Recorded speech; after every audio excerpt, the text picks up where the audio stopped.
berapa sih nilainya rata-rata software di Indonesia itu? Kalau kita buat rata-rata dibeli oleh institusi itu bisa ada 500, bisa 400. Ada yang Pemda itu mungkin karena duitnya cekak, website dan lain sebagainya itu paling sekitar 50 ya, 10 juta. Tapi saya yakin buat Anda yang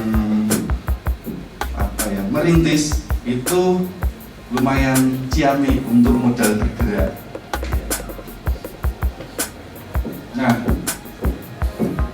infrastruktur dan network punya omset yang lumayan karena sifatnya masih jasa ya, ini sifatnya jasa. Terus, nah security service ini modal dengkul, bener-bener ini nggak punya apa-apa gitu. Tugasnya apa? Ya, memonitoring aja aktivitas server. Adakah inslander, adakah DDoS, adakah Trojan, itu aja. Nah, yang nomor 4, jadi kalau misalkan Anda nanti pengen bergerak di sektor yang nomor 4, itu masuk ke perusahaan-perusahaan swasta nasional, itu belum terkelola secara bagus. Bahkan kemarin ketika kita masuk ke namanya Telkom itu masalah keamanannya juga masih sangat-sangat apa ya, berbahaya. Kapan-kapan jaringan masuk ke jasa bisnisnya RBT-nya Telkom itu masih gampang dicuri lagu-lagu itu, gampang sekali dicuri. Nah, itu kemarin kita audit, mereka kerjasama dengan Korea, tapi sekali lagi kalau dengan perusahaan luar mereka berani besar, tapi kalau dengan anak-anak bangsa sendiri itu kadang mikir-mikir, kadang milenial pakai apa ya, nek seperempatnya berani nggak, nek 50% berani nggak, ini masih pelit buat. Padahal saya yakin orang-orang kita itu bisa jauh lebih hebat, bisa jauh lebih total daripada orang-orang mereka. Tapi kalau ngomong masalah SOP segala itu memang mereka jauh lebih tertata daripada kita. Next lagi mas, ini sebenarnya hanya sebatas saran-saran saja, buat seperti yang sudah saya sampaikan. Terus naik lagi mas, latih pergaulan, Anda harus coba bergaul secara baik, tempel orang-orang yang punya potensi market yang hebat. Anda deket ke Pak Yanto, nggak marah kok Pak Yanto. Pak, bisa nggak Pak saya dikenalkan dengan misalkan ya Kominfo banyak aplikasi-aplikasi untuk development, bahkan dia pun punya dana-dana strategis untuk mendanai aplikasi. Tempel aja Pak Yanto, Pak, bu saya kenalkan, nggak apa-apa, kalau perlu nangis-nangis lah Anda, pasti dikenalkan. Nah, Anda nggak bisa sebagai rintisan itu bergerak sendiri. Tempel orang-orang hebat tadi, Pak Idris tadi cerita itu bisa jadi bahan buat Anda. Pak Idris habis ketemu Pak Roy Suryo ya, tanya aja, terus lagi, Pak saya bisa email Pak Roy Suryo nggak? Ada emailnya nggak? Nah, seni-seni seperti ini Anda harus gali. Kalau Anda hanya berpikir besoklah saya minta modal orang tua, nggak bisa. Anda mulai sekarang harus mulai ditempel orang-orang seperti itu. Ada lagi, cari di Facebook orang-orang itu. Kamu Pak, ini salah satu trik juga. Anda jangan salah. Orang-orang yang kira punya potensial market, punya kemudahan birokrasi, asal jangan disalahgunakan. Oke, next. Nah, Anda nanti kalau saya agak mencermati yang poin ini ya, business plan. Yo nggak usah lah business plan yang terlalu detail-detail, tapi minimal RAB. Bagaimana sih membuat RAB sebuah software misalkan? Saya gini, seperti cerita saya di awal, apakah Anda pengen membuat sebuah usaha ini modal sendiri?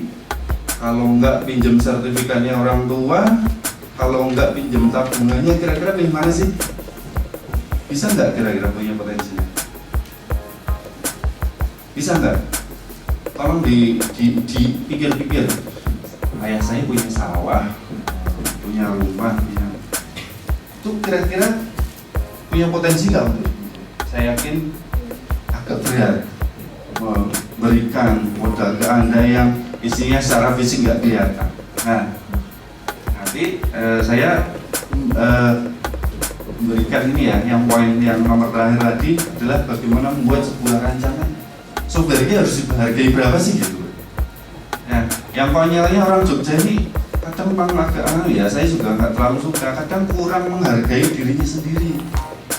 Buat web berapa? 500 aja. 500 untuk web ya apa ya? Lagi direkam piro itu hak intelektual kita, udah belajar coding, udah desain dan lain sebagainya. Kadang tempat kita kadang kurang menghargai. Ya kak, ya dia ini nawarnya segitu ya nggak usah lah, ditarik-tarik dulu biar mahal. Nanti pindah, boleh yang lain, banyak orang mau beli tinggi. Terus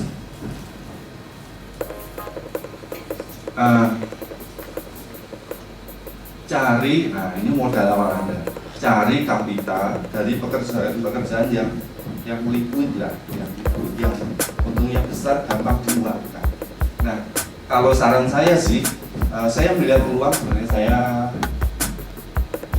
sering ke pemerintah daerah dan di pemerintah pusat itu perlu jasa Anda. Cuma sekarang itu jarang yang mengabarkan ke mereka. Saya bisa web, saya bisa jadi konsultan, saya bisa buat SIM misalkan pajak, itu nggak ada. Nah, berani nggak Anda untuk bisa masuk ke mereka-mereka itu? Kira-kira berani nggak? Waduh, saya menghubungi siapa? Ya, tempel bos-bos kita itu. Misalkan dia kenalnya sama Pak Yan atau Pak Idris, Pak Idris itu jangan salah, itu calon bupati dulu. Tapi calon nggak apa-apa, mesti kenal dengan yang jadi sekarang kan? Tempel aja, Pak. Kenal nggak dengan buat di sini? Ya, kenal. Bisa nggak Pak saya tahu alamat rumahnya? Bisa nggak Pak saya tahu kontak? Begitu. Jadi ini Anda sudah ke ranah-ranah yang sebabnya perlu seni yang tinggi untuk mendekati orang. Nah, kapital-kapital yang dari pemerintah itu untungnya besar, lumayan itu. Bisa 40-50%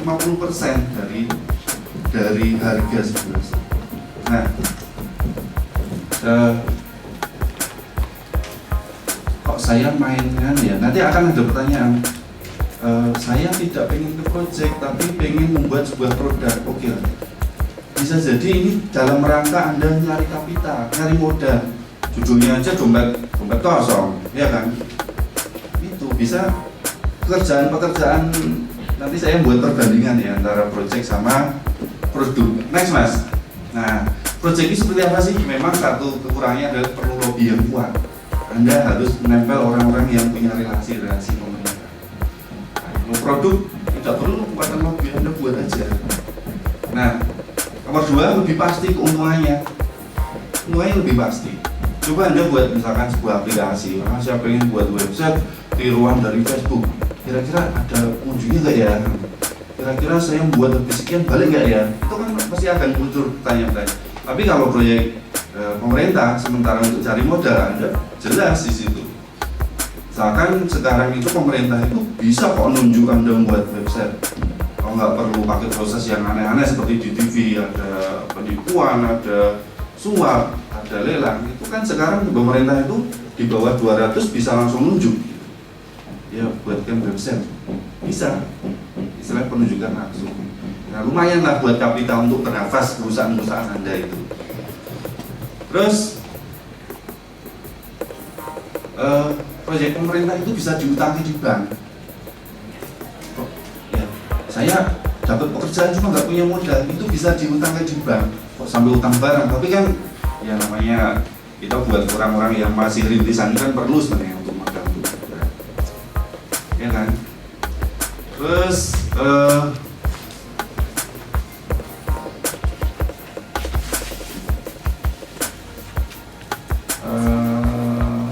next kayaknya umum-umum saja. Mas, iya jaga apa nih? Next. Nah, bagaimana sih membuat harga aplikasi kita itu? Saya pengen buat website lah untuk jangankan Pemda, di bawah Pemda itu banyak sekali dinas-dinas saya pengen buat website.